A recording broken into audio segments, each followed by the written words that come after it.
बिस्मिल्लाहिर्रहमानिर्रहीम। अस्सलामुअलैकुम। Doctor HVACR की जानिब से आप सबको खुशामदीद।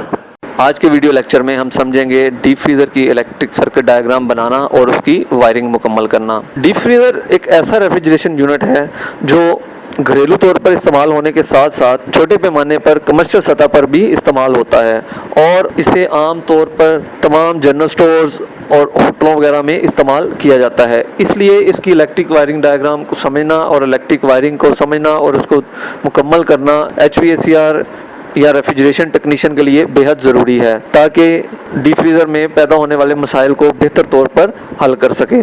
तो आइए अपने वीडियो लेक्चर का आगाज़ करते हैं।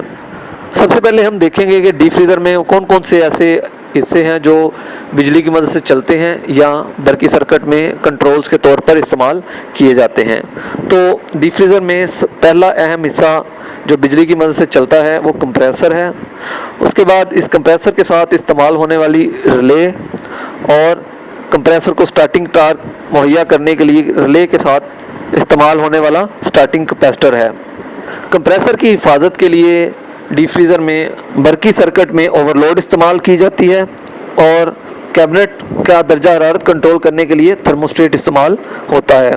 डीप फ्रीज़र के कंडेंसर को ठंडा करने के लिए कंडेंसर फैन मोटर लगी होती है।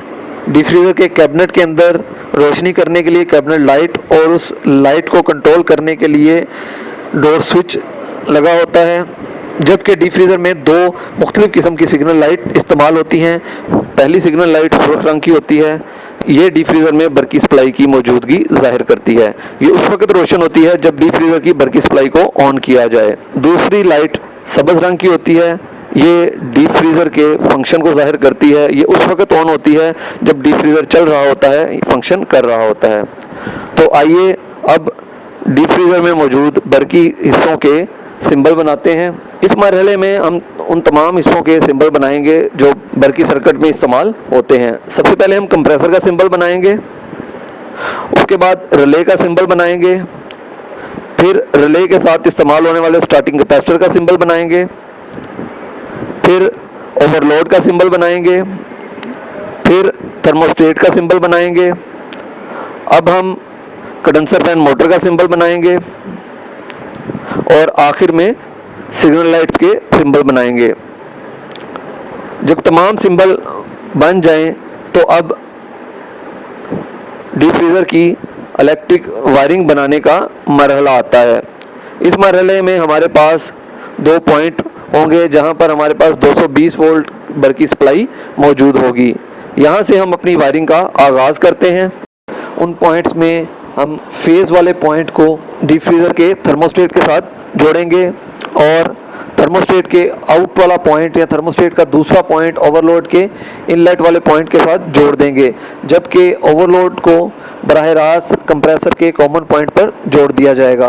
रिले के साथ इस्तेमाल होने वाले स्टार्टिंग कैपेसिटर के कनेक्शन रिले के साथ करेंगे और रिले के लाइन पॉइंट को बरकी सप्लाई के न्यूट्रल पॉइंट के साथ जोड़ देंगे। इसके बाद रिले के मेन पॉइंट को कंप्रेसर के रनिंग पॉइंट के साथ और रिले के स्टार्टिंग पॉइंट को कंप्रेसर के स्टार्टिंग पॉइंट के साथ जोड़ देंगे। कंडेंसर फैन मोटर के एक पॉइंट को न्यूट्रल वायर के साथ जोड़ेंगे, जबकि दूसरे पॉइंट को थर्मोस्टेट के आउट पॉइंट के साथ जोड़ देंगे। कंडेंसर फैन मोटर सिर्फ उस वक्त चलती है जिस वक्त डीप फ्रीज़र फंक्शन कर रहा होता है। जिस वक्त डीप फ्रीज़र थर्मोस्टेट से कट होता है उस वक्त कंडेंसर फैन मोटर नहीं चल रही होती। हाँ, अलबत्ता जिस वक्त कंप्रेसर ओवरलोड से ट्रिप होगा तब कंडेंसर फैन मोटर बंद नहीं होगी, क्योंकि उस हालत में कंडेंसर फैन मोटर कंप्रेसर को और ओवरलोड को ठंडा करने का बायस बनती है। उसके बाद कैबिनेट लाइट को न्यूट्रल वायर के साथ जोड़ेंगे और कैबिनेट लाइट का दूसरा पॉइंट डोर स्विच के एक पॉइंट के साथ जोड़ देंगे, जबकि आखिर में डोर स्विच को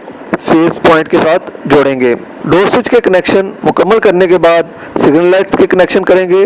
पहले फंक्शन सिग्नल लाइट का कनेक्शन करेंगे, फंक्शन वाली सिग्नल लाइट को न्यूट्रल वायर के साथ जोड़ेंगे, जबकि दूसरा सिरा थर्मोस्टेट के आउट होने वाले पॉइंट के साथ जोड़ देंगे।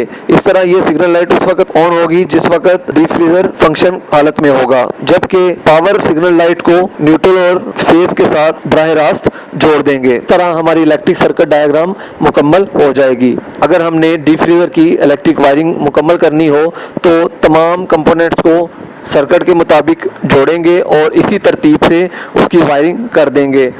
वायरिंग मुकम्मल होने के बाद बर की सप्लाई को ऑन करेंगे और डीप फ्रीज़र के फंक्शन का मुआयना कर लेंगे।